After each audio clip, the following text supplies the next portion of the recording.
Hey guys, it's Cianwood HD here, and today we're covering glitches in Pokemon HeartGold and SoulSilver. These games hold a special place in my heart as they're in the same Generation 4 style as Diamond and Pearl, but also expand so much of the game's engine from the little details like the wind blowing through New Barktown, and the fact that there's 2 whole regions to explore. Also, you probably won't believe me as it sounds crazy, but in my childhood copy of HeartGold, I casually got a shiny Totodile when picking my starter for the first time. Anyway, there is a whole lot of glitches to cover in these games. Floating Pokemon, a creepy row of NPCs you were never supposed to see, a pretty big fail by the developers, more floating Pokemon, and a whole lot more. Since these games were also running in the Gen 4 engine, there's a good amount of returning glitches from my last video on Diamond, Pearl, and Platinum. But fear not, while I may cover some of the same glitches, I also made some new discoveries and found new usages within these, so I will not just be repeating myself. Really excited about covering these games, so let's get into the glitches.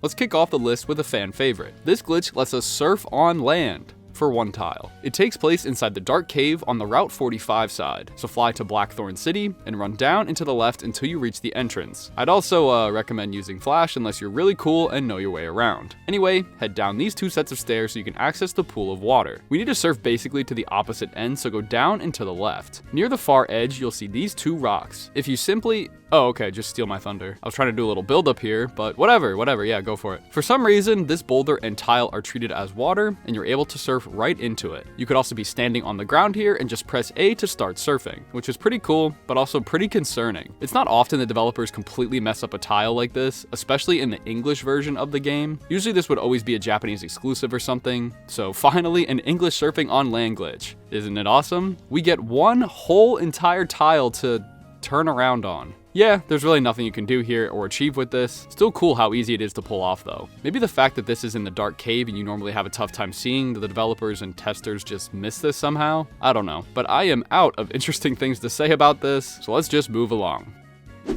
Alright, this one's kind of funny, but kind of annoying too. The Pokegear has a radio station called Pokemon Music, and on certain days, it'll play certain tunes. But one neat thing about this is the music will continue playing even if you back out of the menu and start running around.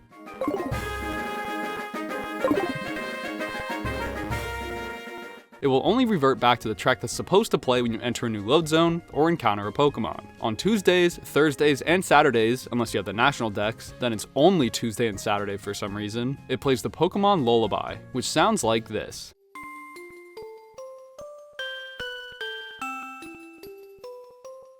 A nice soothing song and claims to put Pokemon to sleep. While it is calming, it also has a special effect where if you have it playing while running around, it will decrease the value of the movement rate of the wild Pokemon encounter formula, by 25 points actually. So on paper, it makes you less likely to encounter Pokemon, as the sounds playing from your radio put them to sleep. However, the default value when walking around in tall grass or caves is a movement rate of 20. So this should mean it drops it to -5, making it even more unlikely or impossible to encounter wild Pokemon, right? No. You could actually not be more wrong. The value can't be negative, so it underflows to the max of 100, meaning the Pokemon Lullaby actually makes it way more likely that you'll encounter Pokemon while it's playing whenever you're in tall grass or a cave, which is where most of the Pokemon encounters happen anyway. I ran a test of this, running around in tall grass with it on and off. I would turn on the Lullaby, walk around, write down the number of steps, then after running away, turn the radio back on, and these were the results. With the Lullaby on, I encountered Pokemon after 5 steps, 6 steps, 5 steps, 4 steps, 12 steps, 4 steps, 4 steps again, and then 7 steps. So an average of around 5 steps with 1 outlier of 12, which isn't really that much either. Now, with the regular music playing and the movement rate at the default of 20, I ran into Pokemon after 6 steps, 35 steps, 20 steps, 17 steps, 20 steps, and 35 steps again. So that 6 at the start threw me off, but it was the outlier for this experiment, because the average of the rest was around 25 steps, which is crazy and about 5 times less likely than the 5 steps when the Lullaby was playing, which checks out as 100 divided by 20 is 5. So kind of an annoying glitch, but honestly, I found it hilarious that it was meant to decrease encounter rates, but actually jacked them up and basically did the exact opposite, making it the max value possible. Like I said before, this is only for tall grass and caves, so I guess the other ways like surfing and fishing actually do apply the proper effect, as it seems to be a higher default value than 20, so it doesn't underflow to 100. So I don't know how often y'all are running around with the Pokemon Music radio station playing, but if you don't want to encounter way more Pokemon, don't have it playing on Tuesdays, Saturdays, and sometimes Thursdays depending on how far you are into the game. This is a cool movement glitch you can do involving waterfalls, and if you watch my glitch video on the other Gen 4 games Diamond, Pearl, and Platinum, you should already be familiar with this one. HM7 Waterfall is used to ascend water that falls. While surfing, you can also scale down them when you hold down in front of one. However, there is a way to go sideways. All you need to do is be holding left or right, and when your character is crossing over a tile, start holding down. This will cause your character to keep facing the direction you are going and start going down the falls, which looks kind of funny. Like I said, the only real thing you need to keep in mind is that you must be in the middle of moving between tiles. If you move left or right to one, stop, and then start pointing down, you will descend normally. But once you get it the first time, you really shouldn't have trouble doing it any time after that. This is possible with any waterfall you come across throughout Johto or Kanto. So the next time you're traveling around and need to go down a waterfall, why not do it in style?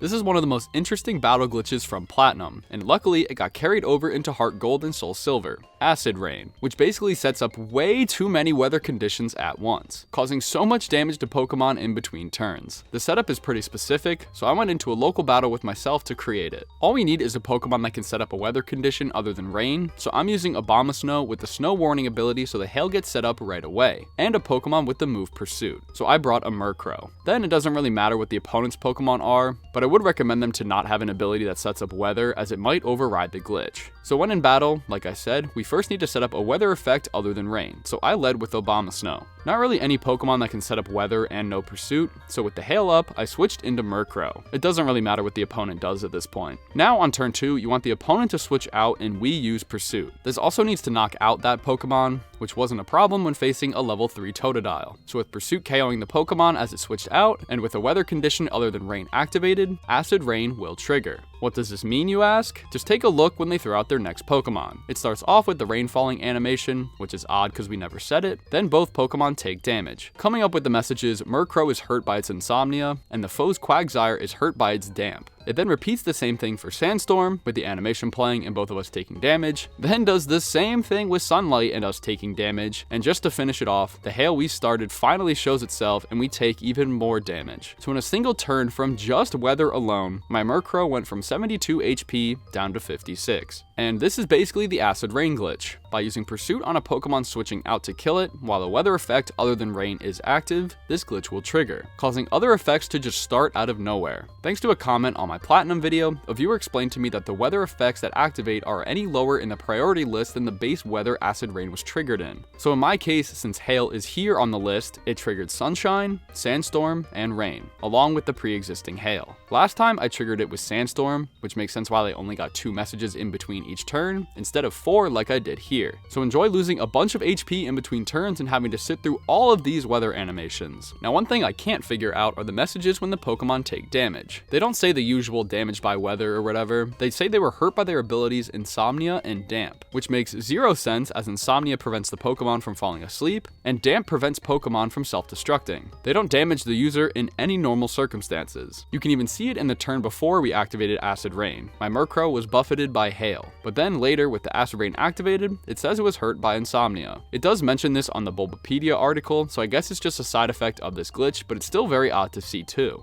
And I think that's everything to do with Acid Rain. It's not super likely you'd be able to trigger this glitch in a normal battle, unless you perfectly predict when a Pokemon is switching out and you KO them with Pursuit. Plus, this glitch causes a lot of damage to your own Pokemon, so it's not really a strategic thing either. Still, it's probably the most interesting battle glitch you can trigger in these games. So if you want to mess around with it, grab a friend or another DS with a copy of SoulSilver or HeartGold.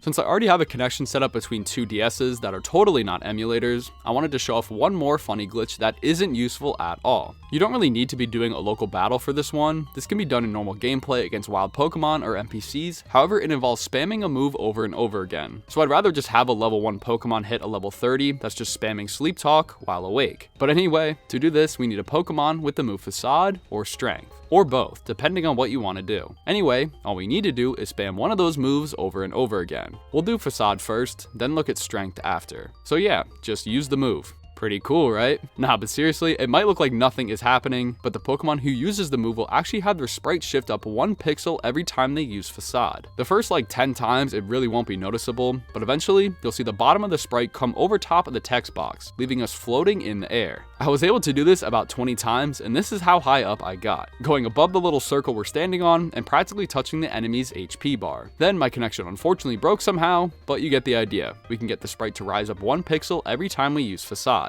Also, funny enough, I can confirm that it also rises on your opponent's screen as well. This is what it looked like from the other side. It looks just as funny. Now the reason this happens is likely due to Facade's attack animation. You'll see the sprite warps and stretches before trying to revert back to its original position, but ends up placing us 1 pixel higher than intended. So by repeating it, we can just rise up. Like I mentioned before, Strength is another move that does this effect, but instead of going up, we shift right 2 pixels. The same thing is happening here. The animation of us shrinking down and then exploding back up never places us back in the original spot, so we get to slide across the text box, inching closer and closer behind our own HP bar. I was able to do this one about 40 times before running out of PP, and this was the result. Again, it looks just as funny on the opponent's screen, as it looks like we're trying to slowly sneak away from the battle, until all that's left is Zangoose's arm, which looks a little weird just sitting on the side of the screen like that, but a really funny and unique glitch. Like I said, you could do this during normal gameplay, but you need to find a Pokemon that you won't knock out, and they won't knock you out either due to spamming this move 30 times. It was just easier for me to do a local battle against my other save file. Plus, I got to confirm that the sprites shift up on the other screen too. Anyway, it's not just Facade and Strength that cause these effects. The full list goes as follows. Facade shifts you up 1 pixel, Strength and Split Up shift you right 2 pixels, and Dynamic Punch and Helping Hand shift the opponent's left 1 pixel. So this is likely a better glitch to try out with friends if you really want the full effect of getting the sprite to shift all the way up or over here. Alright, this is one of my favorites. Not useful in any way, but it is funny, so yeah. So as you probably know, Pokemon can follow you around in this game. It's seriously one of my favorite things in any Pokemon game, and it's a shame that it wasn't a thing in more games. Especially with how they do the different sized Pokemon. It's awesome. Anyway, when you hop down ledges, they will quickly follow in hopping over them. There's actually 2 glitches you can do with this, but the first one is hitting X to bring up your menu right as the Pokemon sprite is in the middle of the jump. This can be very tricky to get, as it seems like there's only a split second where the game actually lets you bring up the menu in the middle of running. So you can try mashing, but it's basically the halfway point in the animation. Anyway, once the Pokemon looks like this floating off the ground, we've done the hard part. All that's left to do is open anything in the menu here that brings you to another screen, like your Pokedex, Pokemon, or bag, and then back out of it. Just like the last glitch, the first time it might not seem like anything happened, but if you keep going in and out of a submenu without fully closing the menu, each time you do this, your Pokemon sprite will rise higher and higher into the air, which just looks ridiculous. You can get them however high you'd like, to the point where their legs are the only thing showing, or just completely off screen, leaving only their shadows behind. Now unfortunately, this effect only does last until you close out of the menu. This immediately snaps the Pokemon back down to the ground behind you again. I really wish you could at least close out of the menu. I totally get why we can't walk around like this, even though that would be way better, but maybe, I don't know, maybe that's the next glitch, I don't know, maybe. But anyway, it would be sweet to be able to unpause and have the Pokemons bobble around in their standing animation. But yeah, I really like this glitch even though it's not that crazy. You can do it with ledges going down or side to side. So you can see the side of a Pokemon sprite rise up as well. It just looks really funny to have a massive Pokemon floating above you like a guardian. Imagine being an NPC and seeing this going on. Also, one note, this will not work with Pokemon sprites that naturally float above the ground anyway, like Togekiss. They were actually the first Pokemon I tried this with, and I was getting super confused why it wasn't working. But after standing there for a moment and just looking at them, it finally hit me that they're already floating. And when you hop over a ledge, they just float on right behind you, never playing an animation anyway. But yeah, I'm pretty sure I know what's going on here. When you pause with a Pokemon floating in the air for the first time and go into a menu, when you close out, the game refreshes the graphics. We saw with the tweaking glitch that you can reset the graphics just by opening and closing a submenu. But anyway, I don't think the game kept track of the fact that the Pokemon was floating already. Since the ledge hopping animation didn't get a chance to finish, it likely thought the Pokemon was still on the ground, but it noticed it was over top of a ledge, so it gave it a little extra height as it normally does during the animation. So by repeatedly doing this, each time the game refreshes the graphics, it adds a little bit of extra height on top of the current height, creating an infinite loop of adding height as long as we don't close the menu. Then when you finally unpause, it finishes the ledge hopping sequence and updates the Pokemon's position back to where it was supposed to be. So yeah, pretty funny, Pretty useless, but pretty funny. Like I mentioned, any menu will work, and you can even save your game, which looks odd with the Politoed floating on this cliff. Sadly, it won't still be floating when you load your save back in. I checked. So this is a cool way to gain infinite height while standing still, but what if you really want to keep a Pokemon floating in the air? I'm glad you asked, C. Willy. We actually can by doing a pretty similar setup to the last glitch. The only difference is we need the Pokemon following you to be poisoned. Anyway, as you know, when you run around with a Pokemon that's poisoned, the screen will jitter every 4th step you take, and cause the Pokemon to lose 1 HP each time it does. Then when they reach 1 HP, a message will come up saying that they survived the poison and it faded away. This text box is what we'll be using to trigger the glitch. Instead of opening a menu when the Pokemon is hopping over a ledge, we have to time it perfectly so that the message comes up in the middle of their animation. This can be a little tricky, as you basically have to route out the exact number of steps to take before you hop off the ledge. I'd recommend saving your game when you're near the ledge with your Pokemon having a few HP left, then take a mental note of how many steps you take until the message appears. You ultimately want to be 2 tiles away from the ledge as your screen jitters and your Pokemon is at 2 HP. Then when you take your first 2 steps, your 3rd is hopping off the ledge, then your 4th is when your Pokemon hops on it, and since it's the 4th step, the poison kicks in, brings them down to 1 HP, and the message appears with them floating in the air. What does doing all of this accomplish? Well, as soon as you close the text box, the Pokemon will remain floating in the air, meaning we can finally run around without the glitch correcting this time, which is sweet. You can basically run around anywhere you want, talk to NPCs, and even the Pokemon itself while it remains floating. The only thing that will really correct it is if you enter a load zone, whether that be going through a door, entering a cave, or that sort of stuff. Like the last glitch, the same sort of rules apply. We can do this with large or small Pokemon, but they can't already be normally floating Pokemon. Speaking of the last glitch, we can actually combine them together, as the game is technically in the same state of halfway through the ledge hopping animation, meaning at any point while this glitch is active, you can go into your menu, open the Pokemon submenu, back out, and the game will add extra height to the sprite. So now we can do the first glitch anytime or anywhere. We don't need to be right next to a ledge anymore. This means we can place the Pokemon in funny locations, like on top of the spinning Pokemart sign, or put Groudon in his favorite thing ever, water. But yeah, like the last one, you can do this in any location that has a ledge with a Pokemon poisoned. Really funny to see the heaviest of Pokemon defying gravity, and combining it with the last glitch, you can get some really funny screenshots. We actually aren't done with walking Pokemon elevation glitches. There's one more that instead of putting them higher than they're supposed to be, puts them lower. We need a really big Pokemon as a walking partner, basically anyone that doesn't follow you when inside of a building. Smaller Pokemon are able to, but larger ones would cause property damage. Anyway, I'll be using Groudon again since he's already in my party, and put them in the first slot. Then go to the Cianwood City Gym and head inside. Go up the right side of the cliffs until you reach this shelf where you can run underneath the waterfall. Then go into your Pokemon and switch the larger one for a smaller one that will follow you around in buildings. Now when you back out, stay in these 3 middle tiles and notice that the sprite is now down below the water, essentially a whole layer lower than we are. You can keep them down here as long as you stay within these 3 tiles, but as soon as you walk too far to the left or right, they will pop up behind you like normal. So not a whole lot of room to work with here, but it's still funny. You can also switch around the Pokemon standing down here by simply swapping their positions. You can even trigger the glitch again without having to walk outside. Just switch to a large one while standing around here, then switch them back. I tried to find other places this glitch could be possible in, but the requirements are pretty tricky, as you need to be in a building so large Pokemon can't follow you, and have a similar layout to this where there's tiered ground that you can stand on without any below you. So unfortunately, Cianwood Gym seems to be the only place you could do this at. Well, it's time for the staple Generation 4 glitch, tweaking, allowing us to break the game's map, get out of bounds, and discover weird stuff like this. I will preface this by reminding y'all that tweaking was nerfed a good bit in Platinum, and thus these games as well. So while we can technically perform the glitch and see some interesting stuff, it's not as broken as Diamond and Pearl, where you can use it to beat the game, catch Darkrai, Arceus, all that jazz. But that doesn't mean we're completely out of luck, as there are 2 spots I wanted to show off today. Before that though, I wanted to quickly explain what tweaking is and why this glitch happens. I've talked about the Void a few times already on the channel, but for those of you who don't know, all Generation 4 games behave the same way when it comes to loading and displaying the world around you. While the game seems endless, the overworld is broken into 32 by 32 tile chunks, and basically every tile is a step for your character. So anytime you walk 32 steps in a direction, that would be considered a chunk. In the middle of these chunks exist load lines, so when you cross over one, it despawns a chunk behind you and loads one in front of you. This is mainly done to make the game run smoothly. So sorry to break the immersion, but the game isn't actually one big world loaded in at all times. The game only makes the chunks around you visible in order to make the game seem like one big world. The glitch, tweaking, is essentially crossing over these load lines in a specific pattern or certain speeds, which are too fast for the game to handle, causing it to load chunks in the wrong locations, or not at all, which is how the void came to be.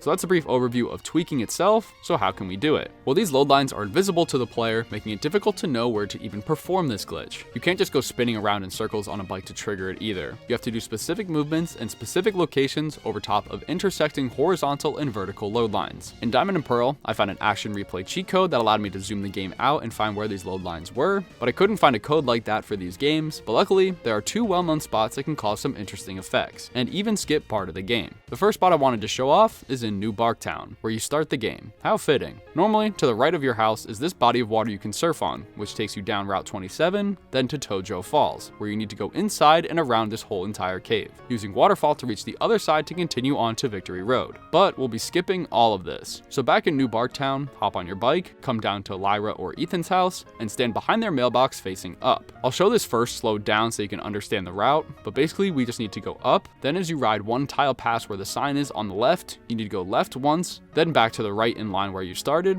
then back down. Now here it is at full speed. And again, this route has to be perfect and without slowing down. Doesn't seem like anything happened at first, but bike to the right, and yeah, this looks a little different than before. Instead of a big river, there's now only 3 tiles of water, then a random chunk of a route. Surf across, and you might notice we actually loaded part of Route 29, which is normally to the left of New Barktown. But now it's over here. You will also notice that the collision is pretty messed up, as our character and Pokemon are now halfway in the ground when running around over here. There's still more to the skip, but I first wanted to quickly give you guys 2 warnings. Since we're technically on a route, this grass can have wild Pokemon in them. If you do end up encountering one while this glitch is active, when you finish the battle, the graphics will correct themselves, forcing it to stand on whatever tile was actually at these coordinates. In my case, it was the middle of the water. You can't just go running around on it, sadly, you're stuck in this single spot. But you can use Fly or Surf to get yourself back to safety. We do need to run through some of this grass to get to the other side, so you might think, oh, I can just go into my bag and throw a repel on.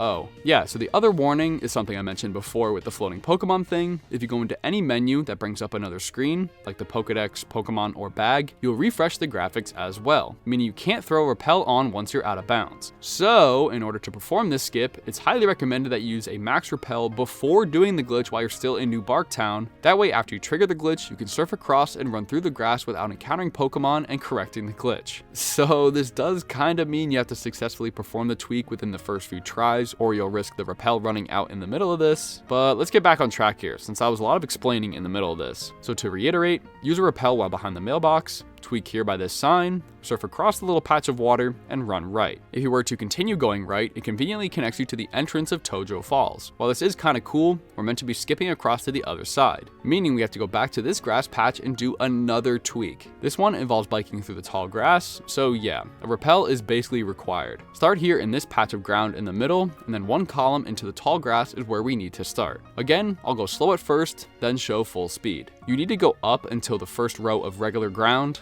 right, left, then hold right. So once again, you really need to get this second tweak within the first few tries in order to keep that single repel active. You may end up having to go back to the start if you can't, but at least doing it multiple times will help you get better at the movement. So once you get this tweak successfully, the area to your right will now be glitched and turned into the void. Cool. From here, continue going directly right until you see this NPC with the dark hair. If you're familiar, this is the same NPC that stands on the other side of Tojo Falls. So all I gotta do now while standing by them is refresh the graphics intentionally by opening up a menu like the bag. Then when you close back out, we'll be all back to normal, but I've successfully skipped past the whole cave section, meaning we have just skipped the use of HM7 Waterfall entirely. You can now traverse the bridges and cliff sides through Route 27 and 26 until you reach Victory Road. So a pretty handy skip and also a cool way of crossing over to Kanto without having to surf through this big body of water and going through the falls. But like you saw, this also means you'll have to get pretty good at tweaking, as you need to perform 2 of them with a single repel active. A max repel is good for 250 steps, and biking around can burn through that pretty quickly. But that's all I really wanted to show off for this one, so let's go to the other spot. This one's just as cool in my book, but not really as useful. Even if you didn't do it for the first spot, I highly recommend having a Pokemon in your party with Fly in case you get stuck somewhere and need to escape. Also, I wouldn't recommend saving when performing this either, as you could completely soft lock your save file. Anyway, this one takes place in the national park, which is awesome because the music here is fantastic. So we need to be in the center here by the big fountain and then stand here with your bike. Performing the tweak here is just a little more annoying as you have to wait for this NPC to move out of the damn way. But start here, bike right once, then up a few tiles, left, right, then left again, ending up on this dark siding. If you do all this without hitting any walls or slowing down, bike to the left and the void should be there to greet you. You can enter it, but there are a lot of invisible walls in seemingly random locations. We ultimately want to go down and to the left, and you'll see in the footage I was kind of just spamming the D-pad in that general direction until I finally reached this patch of trees and grass, which we can bike on. It seems like nothing is really here, but go all the way down to the bottom of this section and then ride back up. Weirdly enough, this section becomes longer than it was, and eventually you'll run into this. A bunch of NPCs standing in a line with an extra one off to the right. I don't know about you, but this is kind of creepy seeing them all standing here. You can talk to each of them, and you might notice that the dialogue is saying something about you winning. These NPCs are actually the ones that appear at the end of the bug catching contest in National Park, as confirmed by the fancy looking NPC. They literally say, "We hope you'll take part in a bug catching contest in the future." I then spoke to each of them on the left hand side to make them all stare off into the void. I just felt really off while in this glitched area with all these NPCs lined up. It made the game feel fake.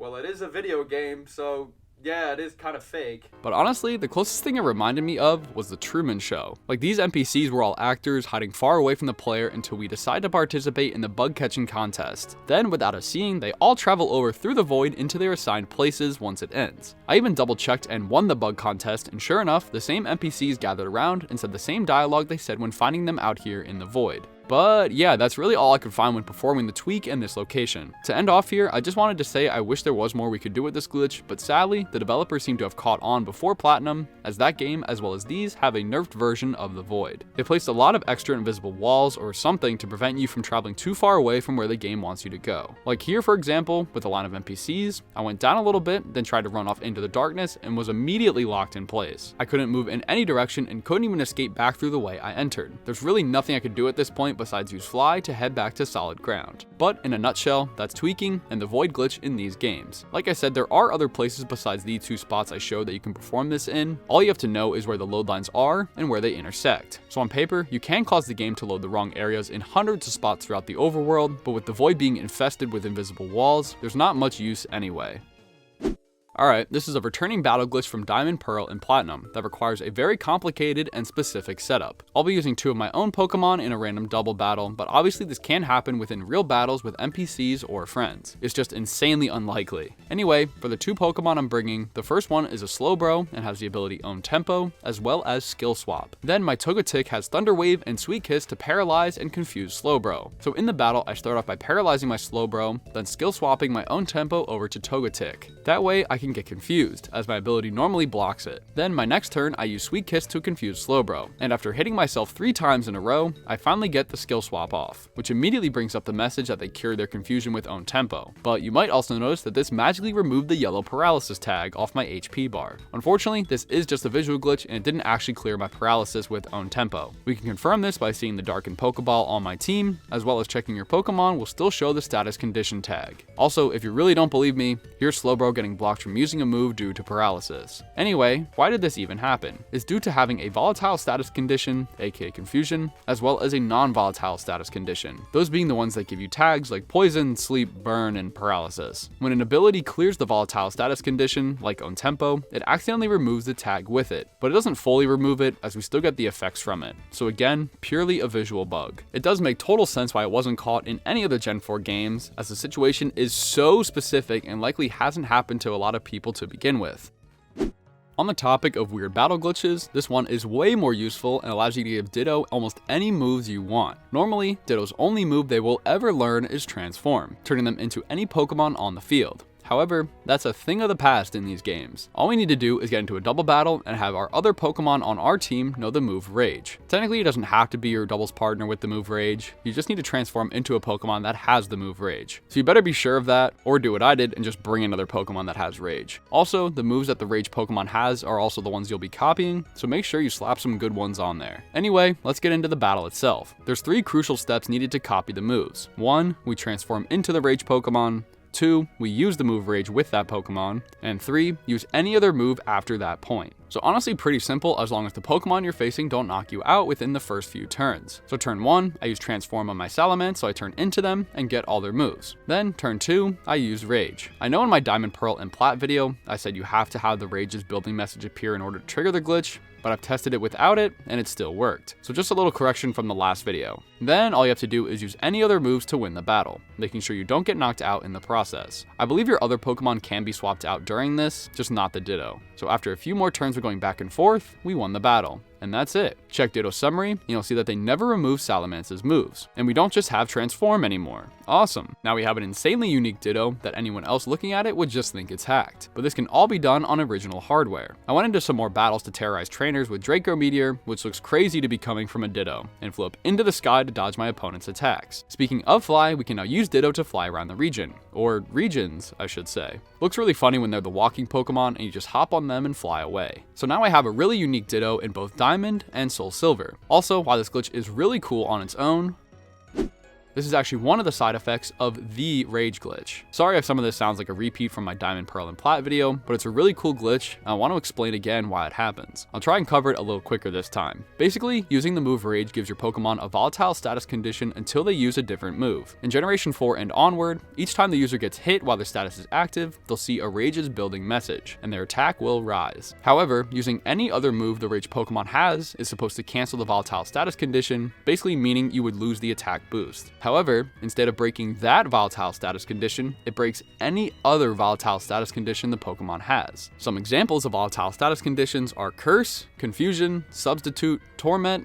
and what we just used, Transform. So essentially, the game now forgets you had any other status conditions if you break Rage in the middle of a battle, which is why the Ditto got to keep the moves. So by creating this glitch state, the game never reverts their moves back, and they just assume you had these moves to begin with. Anyway, I think that covers it, but like I said, this applies to any other volatile status condition, so you can break out of Confusion or Curse this way, even if it takes like 2 or 3 turns to set up. But a cool thing you can do if you want to mess around with a battle is create a double substitute, turning your Pokemon into a little green doll for the rest of the battle. We can do this by basically repeating the steps of the Ditto Transform glitch, this time just using Substitute instead of Transforming. So start by substituting, then the next turn use Rage, then use Substitute again, as it's technically a different move, which it lets us do as the game doesn't think a Substitute is active anymore. So now finally on turn 4, when we use another move, the Substitute doll shifts back, and another one that's floating a little higher in the air appears to do the attack, which is pretty funny looking. Your Salamence sprite is basically gone for the rest of the battle from this point. It'll stay like this as long as you want. Even when the initial sub breaks and you come back on screen, you'll still appear as a doll. But like I said, there are technically practical uses like breaking out of Confusion, Infatuation, and any other volatile status conditions. But I think visually, this one's more interesting and my favorite. It would be hilarious if the Pokemon sprite was permanently turned into the sub doll, but sadly it doesn't go that far. I went into another battle and everything was back to normal. While I do love all the routes and locations these games have to offer, with it being both Johto and Kanto, there's a good amount of places that have an interesting glitch. Some of you who have played these games before likely came across it as well. Invisible grass tiles. These are tiles where there are no tall grass on them, but they still behave like tall grass when you walk over them. The first example is Route 44, east of Mahogany Town. In the middle of the route, there are bodies of water surrounding a little island in the middle that has a bunch of tall grass. In the top right of this, it looks like there are 3 tiles in a row of just regular ground, but when you walk over them, it still shows the grass rustling animation, and you can encounter Pokemon on these tiles as well. The next spot is north of Mahogany Town on Route 43. Towards the upper section of the route on the left-hand side are these 2 ponds. In the middle of them, there are very clearly 3 rows of tall grass, with a strip of ground all the way at the top. The same thing happens here, and you can see the same glitchy grass sprite when walking around or standing. On Route 28, there's actually 2 spots, one at the bottom near this pond, and one directly above up against this smaller one. And the last spot I know of is the Safari Zone, specifically in the swamp section. Just like the rest, it's up against a body of water. As you run across, the invisible grass only appears when below the water. Again, you can encounter Pokemon in these areas as the game thinks it's tall grass. There may be other spots this happens in, as the pattern seems to be pretty consistent. It's basically anywhere where there's a chunk of tall grass near a body of water. It seems like the devs purposely remove the row of grass before the water starts so the player can actually see where the ground transitions. However, these strips still behave like grass and play the animations. I thought at first maybe this wasn't a glitch, but it doesn't seem like it's intended intentional behavior either. When walking through regular patches of grass, they clearly only rustle when on their specific tiles. Standing one tile above in any other regular circumstance does not trigger it or Pokemon encounters. It's only when there's water above it does it do it. So maybe there's something weird about the game's engine, or these tiles used to be grass, but then were changed closer to the game's release, leaving the type of tile as tall grass. Not sure, but either way, it looks weird. Alright, this is a pretty unique one. Route 34 in Johto, south of Goldenrod City, has a pretty normal layout. However, if you surf all the way down the left side, you'll reach this hidden pathway that features 3 Ace Trainer sisters. As soon as you step down past the trees, the first 2 sisters, Jen and Irene, will challenge you to a double battle. Nothing really crazy here, so take them out and they're 4 total Pokemon. Like with most Pokemon games, they'll say some dialogue only after defeating them. In this case, it's about challenging their final sister, Kate. Actually, final sounds a little morbid, so their third sister. There may be more siblings. But anyway, if you were to take a step down, which is what the game expects you to do, you'll immediately be targeted by Kate. However, instead of doing this, leave this path, surf back up, and simply enter Goldenrod City. Then journey all the way back down to the sisters. You might notice this actually resets their position and they'll be standing spread out again. This allows us to step down and to the left or right, avoiding having to battle the third sister. Even more interesting, if you go and talk to them on either the left or right side of them, she'll say the dialogue she usually says after defeating her, saying, "Sorry we jumped you." She'll say this if you talk to her on either side, behaving like you defeated her already. It is only when you stand in line above her that the exclamation point pops up and the battle will actually start. I also thought it was interesting that she locked onto us while facing to the side. Her peripheral vision must be pretty good. But yeah, it's a little weird to see this happen. I can't really think of any other NPCs that spot you without directly facing you, so the game really just expects you to defeat the first 2 sisters, then take one step down. But by simply refreshing their positions, we're able to get 2 little glitches in one here. Reading dialogue that usually only plays after defeating her, as well as having an NPC lock onto you without technically walking in their direct line of vision. But you do get a power herb from actually defeating her, along with reading the same lines of text that we already saw earlier, so it is worth it to eventually defeat her. Now that I'm thinking about it, some of you watching might have accidentally triggered this glitch. There's a pretty decent chance that some players took on the double battle, had their Pokemon take too much damage, forcing them to surf back up to the Pokemon Center in Goldenrod to heal before taking on Kate. They are Ace Trainers after all, but yeah, just a neat little thing you can do to trigger 2 pretty unique glitches that I can't recall happen in any other games.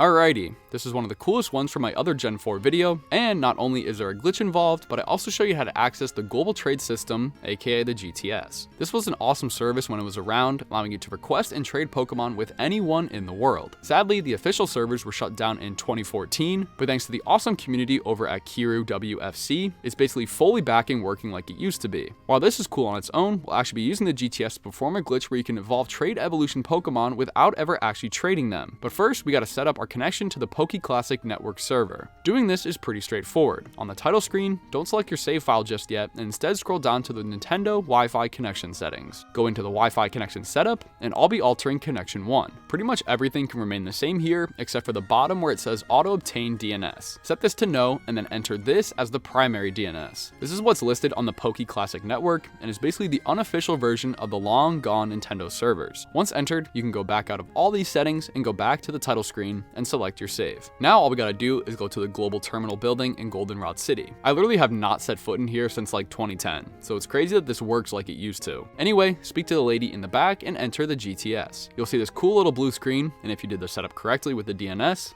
that connection bar in the top right will light up green, meaning we're all connected and ready to go. Now that the network setup is good, you could just use this system like back in the day. But for those of you who want to evolve Pokemon normally locked behind trading with someone, let's start the setup for that. So the first step is finding an active trade through the Seek Pokemon menu. You can search for anything you want here, but we ultimately need to complete a trade with any Pokemon. Yes, I know I just said we can evolve Pokemon without trading, but this step is necessary. We aren't actually using the trade evolution Pokemon here, we literally just need to find any trade that you yourself can complete. For me, someone was giving away an Onix and they wanted a Gengar. I knew I had a Gengar sitting on my PC, so this trade was what I was going to complete. However, I needed to back out to set up my trade evolution Pokemon and give them the right item. So ultimately, you need 2 Pokemon for this glitch. The Pokemon you want to evolve by trading, as well as the sacrifice trade, with any Pokemon you can find on the GTS. Anyway, I wanted to evolve Electabuzz to Electivire, which normally can be done by trading with someone while they're holding an Electrolyzer. So I put them and the sacrifice Gengar in my party, then went back into the GTS. The setup is basically done. All we gotta do now is the execution. Start by selecting Deposit Pokemon, and this is where we'll be depositing our trade evolution Pokemon.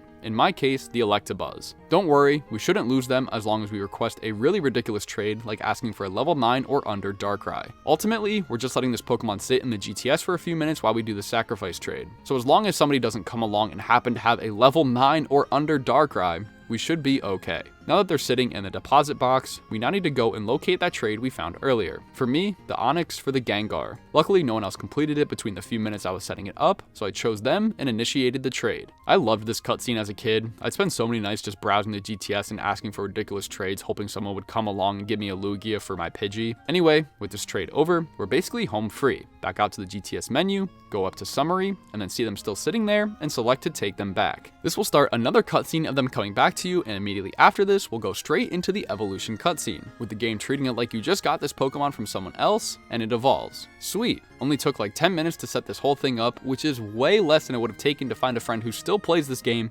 asking them to hang out, booting up their DS with HeartGold or SoulSilver, and trading back and forth with them. So this can be a really helpful way to finish completing the national dex if you're out of other options. You also could technically just use the GTS normally and ask for a trade evolution Pokemon, but A, you gotta pray that person sending them over gave them the item that's needed to evolve, and B, it would likely take a lot longer for waiting for someone to come along and initiate the trade. This takes less time and is usually easier to find a Pokemon that you don't mind getting rid of. So whether you do this glitch or not, it's still really cool to use the GTS over 10 years after Nintendo shut down the service. Alright, this next segment isn't really showing off a glitch, but you guys liked it in my other Gen 4 video, so we're gonna do it again. So before even playing the game, you get this intro cutscene where some cool shots are shown of the characters, villains, and the legendary Pokemon. However, it also features flyovers of some towns and locations throughout the game. While these go a little faster than Sinnoh, that doesn't mean there aren't differences between what is shown here and is actually visible in the game itself. So starting off, the first location shown is New Barktown. There are 3 noticeable differences. First is this blue fence to the right of the Pokemon Lab in-game, but is not in the intro. The 2 NPCs shown here are in slightly different spots. The pink shirt lady is standing pretty close to the lab in the intro, but is down toward the middle of the town in the game. The pink shirt guy was up by your character's house, but is now down by Lyra/Ethan's house. So mostly the same, the NPCs are just moved a little, and the fence is nowhere in the cutscene. Also, technically the windmill up here by the lab isn't casting a shadow like it does in the game. Anyway, the next spot is Goldenrod City. This one is just 2 NPC differences. There's a lady standing near the game corner in the intro that is nowhere to be found during normal gameplay, and as it pans more down, there's a guy with glasses standing near the bottom archway that seems to be replaced by this lady with some big hair standing near the department store. Other than that though, no real visual differences with the city or the buildings themselves. And finally, Akrutic City, one of my favorite locations in these games. There's an old man standing near the barrier station that was moved a little more down in the game. Speaking of the barrier station, the cutscene does not have the sign out front to the right. It pans over to the burn tower, which does have the sign out front in both, which I thought was interesting. But as for the NPCs, there's an old man near the steps in the game that isn't in the cutscene. And also the brown-haired lady went from standing near the tower to a little further back on the grass. And that's really it. Not as crazy as Sinnoh, but a few small changes to the towns and the NPCs themselves. Like last time, I'm not really 100% sure why they differ between the intro and the actual game. My only decent guess is that the flyovers feature an earlier version of the game itself, almost like the beta version, which might also explain why the fence and sign were missing. I think the NPCs were moved to make the location seem a little more lively in the cutscene. They would look a little weird if they just panned over these towns and there was barely anyone shown. But again, could be completely wrong about all of this, but that's what I'm going with. Let me know what you think in the comments, and let's get back to the actual glitches. It wouldn't be a Gen 4 video if I didn't showcase a glitch that can mute the game's music, right? If you remember, Diamond, Pearl, and Platinum had it just by opening and closing your bag on the spring path, then running back to Route 214. Funny enough, you also had to get all 8 badges to unlock this path, and in these games, we have to get all 16 badges in order to get the GB Sounds key item, which triggers this glitch. This is a neat item that converts the music back from the remade track to their original Game Boy counterparts.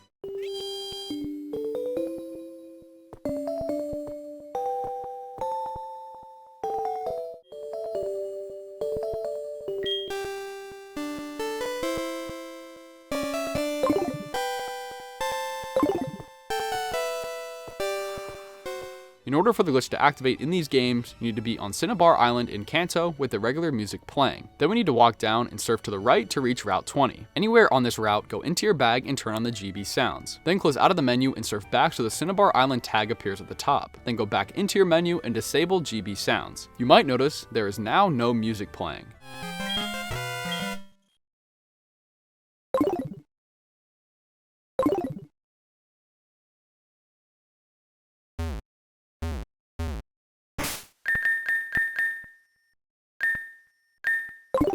Yeah, so only the sounds of you bumping into walls, annoying phone calls, and text boxes will play. It will remain like this until you encounter a wild Pokemon, get into a trainer battle, or hop back on land. I thought this was incredibly strange, as this is the only location this glitch will activate, to my knowledge anyway. I tried doing this on other water routes, so I tried to start on one route, surf to another, turn on GB sounds, go back to the previous route, and then turn them off. But the music came back right away. Then I thought, oh, maybe it's because I started surfing technically in a town, Cinnabar Island, then went to a route. So I tried Pallet Town, surfed to Route 21, then came back up, doing the same steps, and the music still came back. So I finally just tried starting on Cinnabar Island again, and sailing up this time to Route 21, instead of to Route 20. But the music still comes back. So to my knowledge, it really is just Cinnabar Island to Route 20 that will trigger this glitch. Very odd, and I really don't understand why it happens here and doesn't occur anywhere else. Also, in some other videos I watched on these games, they claim to only work on the European and Japanese versions of the game. However, I did it perfectly fine on an English North American copy. Even though I was on an emulator, but I have no idea. But if someone with a physical North American copy could confirm or deny this works in the comments, that would be much appreciated.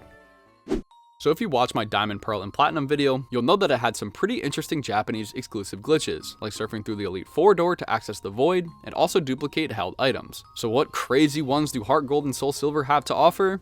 Boulder. In Slowpoke Well, found in Azalea Town, you can reach this lower section down a ladder where you'll see a pushable boulder behind you. Surf down and around to the left side of this little spot and use strength to push the boulder. If you keep pushing it to the right, you'll notice that the boulder never stops and you're able to push it right into the water, where it floats somehow. Rocks don't usually do this. You can begin surfing as well to continuously push it freely around here. I believe this is also the only time you get to use strength while surfing, which is kind of cool. But yeah, you can push it anywhere you want in the water, and you can even push it up this set of stairs and leave it in a completely different patch of land. Woohoo. Yeah, to my knowledge, this is the only Japanese exclusive glitch in these games. Funny enough, in the English release of the game, the boulder is just not there. So it seems like the developers knew about this glitch, and instead of coding rules so that it wouldn't go in the water, they just said screw it and took it out completely. To be fair though, this boulder is insanely pointless anyway. Like, all it does is block you from going to the right, to the left on this tiny little patch of land. You can literally just surf like 15 tiles down and around, so seriously, what was the point of this boulder anyway? It's not blocking anything exclusive or anything. I guess it is a good thing that there aren't that many crazy glitches only possible in the Japanese version, so hopefully you guys don't feel too left out that this is the only glitch that most of you guys can't try out.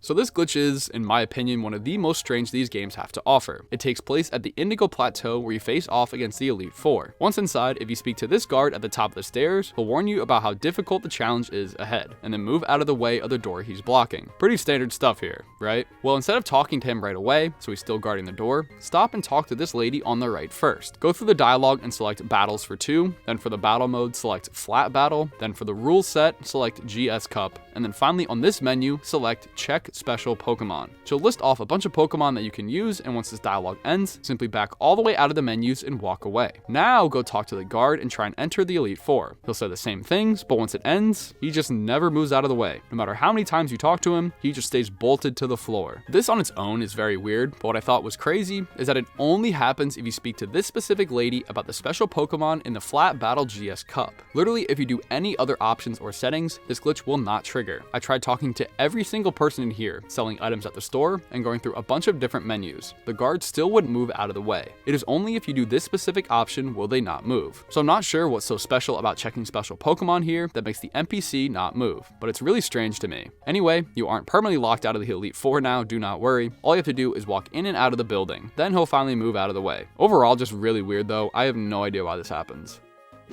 Alrighty, this is one of those insanely situational battle glitches that probably have only happened to a few of you. Fang mistakenly hits through Wonder Guard. As you may know, Shedinja is the only Pokemon that has the ability, and it makes it so only super effective moves will do damage. So since they are Bug and Ghost type, they are weak to Fire, Flying, Rock, Ghost, and Dark type moves. So a pretty big handful. But wait, if they're already weak to Fire, why is Fang connecting a big deal? Well, in the rare chance that Wonder Guard is copied to another Pokemon, such as Ralts with Trace, they are not weak to Fire, but only the move Fang will still connect. To demonstrate, we'll need to find a Ralts. I did cover this glitch in our Diamond, Pearl, and Platinum video, but they were a lot easier to find as they just spawned on a normal route. However, in HeartGold and SoulSilver, they only spawn during a swarm, which is like an outbreak in the newer games. And you can only find out about these by going into your Pokegear and tuning into the Pokemon Talk radio station. Here they list off rare Pokemon spawning in various routes, landmarks, and other locations. These are entirely random and reset once per day. There are around 20 random Pokemon that can be chosen from this list, so having the route spawn is roughly a 1 in 20 chance per day. I personally just kept changing my date and time, tuned into Pokemon Talk, waited a while for the whole list to be read off, then repeated. This took an entire month. I had to change my date roughly 30 times in order for the routes to finally appear on Route 34. Then, I not only had to encounter one, but there's also a 50% chance that they have the traceability. So after almost 2 hours of doing all of this, I finally ran into a routes and boom, it used Trace to copy my Shedinja's Wonder Guard. Now it's finally time for the glitch. Ralts is a psychic type, so with Wonder Guard, only Bug, Ghost, and Dark should deal damage, right? No sir. You'll see here that I tried Flamethrower, which was blocked, Thunder Fang, another Fang move that was blocked, and Iron Tail. All of these came up with the same blocking message because of Wonder Guard. But then when I use Fire Fang, it just connects and knocks out the Ralts. Very odd. Again, this is the only move this will ever happen with. Regardless of the Pokemon you swap Wonder Guard to, this move always lands. Now when I first covered this, I had no idea why it happened, but I found a forum post from 2020 that explains why it does. It weirdly all has to do with charge or 2-turn moves. So when a Pokemon uses one of these moves like Fly, Dig, Solar Beam, etc., the game doesn't want the Wonder Guard to block it yet. It lets you use the first turn of the move since you technically aren't attacking. Plus with moves like Fly and Dig, you can use them to dodge attacks while you're in the air or underground. Then on the second turn, if it's not super effective, it will block the damage like intended. However, the devs made a goof and you can see it in this function IDs of moves that this condition applies to. All of these are 2-turn charge moves like I mentioned before. However, the last one is 273, which is supposed to be Shadow Force, another 2-turn move similar to Fly, but Shadow Force is actually 272. So given all of this information, I want you to take a wild guess what move the ID 273 is tied to. I'll give you a hint. It's Fire Fang. Yeah, so to sum this up, the game mistakenly thinks Fire Fang is a 2-turn move, so it thinks the first turn of the move is a charging turn and doesn't do damage, so it essentially lets you bypass Wonder Guard because it doesn't expect it to deal damage. But surprise, surprise, it does deal damage on the first turn and only turn it needs anyway. So a really weird programming oversight, but also is totally understandable because the setup for this is so complex, it's not often a Pokemon other than Shedinja would have Wonder Guard anyway. Since Shedinja is also weak to fire, this likely went unnoticed during testing. So there you have it, a very overcomplicated explanation for such a minor glitch that is equally as overcomplicated to set up. Nice. So this is another glitch that carried over from the other Gen 4 games. However, I feel like a Pokemon glitch video wouldn't be complete without a Giratina Grisius Orb screw up. Plus it's also pretty neat and can be useful. So as you know, Giratina can come in 2 forms. Altered, which is the default one with legs, and the Origin form where he floats around. Both have different abilities and stats. Altered is more tanky with defense, while Origin is attack heavy with less defense. Also, in order for them to be in their Origin form, they must be holding the Grisius Orb. However, using a very simple setup, you can actually have all the benefits and stats of one form while looking like the other. How is this done? By simply going into your PC and selecting Move Pokemon. They must be in your party as well, by the way. It won't work if they're in the box. However, simply hover over the one that you want to glitch, select them, and choose Held Items. Now you can either take or give the Grisius Orb to them. For this first one, I'll be taking the orb away. As soon as you do, you'll see the sprite snap to the altered form and their ability will change. Seems normal, right? Well, the game actually never got the chance to recalculate their stats. I don't know if it was because they weren't visible on screen like the other info like ability or what, but if we check their summary, they should be identical to the other altered form mon that I never messed with, but you can see that they still kept their offensive stats, having a combined 70 points higher in regular and special attacking than the normal one, which is very odd to see. This also works vice versa. You can have the altered form and then give them the Grisius Orb in this way while they're in their party, and the same thing will happen in reverse. You will have an Origin form Giratina with more defensive heavy stats than you're supposed to, which can be useful as well. Now there are a few cool things you can do with this, getting negative level up stat boosts and tricking opponents. One of the only ways you can correct this glitch is by leveling up, which you'll see brings up the usual UI of showing how much their stats grew. But some of them are negative now. This was an Origin form one originally, so you see their attack and special attack dropped, which makes sense as they're in their altered form now. But it also shows a crazy boost to the defense. This doesn't actually give you higher stats than if you just had this exact same Giratina without the glitch and leveled them up. This is just the game recalibrating the stats to what they should have been. The other fun and more useful thing you can do is tricking friends or opponents, because to them, it looks like a normal Giratina, so if they see an altered form, they should expect it to tank more hits and use less offensive moves, but then be shocked when you do way higher damage than anticipated. To add even more salt to the wound, this fake Origin form Giratina now has a free item slot. as you normally need the Grisius Orb to have higher attack stats, but now you don't. You can give them a choice item to boost their attack stats even more, which is insane. This can be done the other way around, where you have an origin form that can tank more hits than anticipated, meaning it might give you the edge needed to get an extra attack off. Like I mentioned earlier, leveling up is one way to correct the glitch, but another way is placing them in the PC outside of your party. This gives the game a chance to recalibrate their stats. But other than that, you have free range to save and quit, battle, and do whatever else. If they're already level 100 and can't level up, then they will never correct themselves until they leave your party. Really cool overall, and can be a really funny trick to play on friends.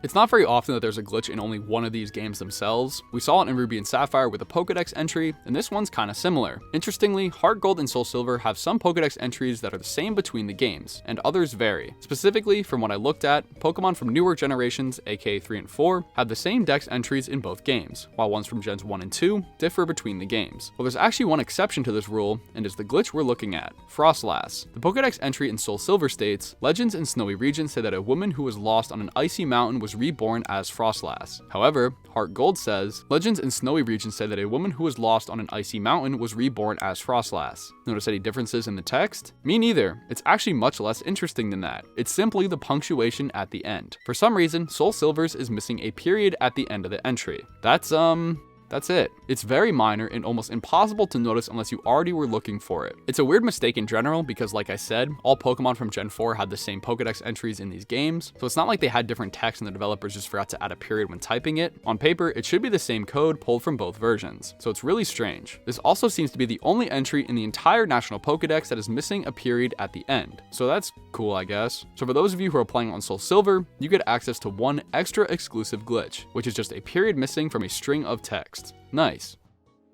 So there were a whole lot of glitches in Pokemon HeartGold and SoulSilver. If you made it this far, I really do appreciate it. As some of you know, I'm trying to cover glitches in all the mainline Pokemon games from Red and Blue, all the way up to Scarlet and Violet. I've covered all the 3DS and Switch games up to this point, and all that's left in the DS catalog are Pokemon Black 2 and White 2. Then I've still got a lot of the older generations left, so who knows which game I'll cover next. But if you want, be sure to subscribe so you don't miss out. Once this monumental journey is over, I'll be combining every single video into a mega Pokemon glitch compilation, which is shaping up to be like 10 hours long at this point. I think it'd also be fun to make some top 10s or something out of everything, like do a top 10 best Pokemon glitches or something. I don't know. I still got a long ways to go, so I don't even know why I'm thinking about this. I know I mentioned it a lot in this video, but if you're craving more Gen 4 Pokemon glitches, there's a big long video about Diamond, Pearl, and Platinum. But for now, I'm gonna get up out of here. Thank you guys so much for watching, and as always, see ya!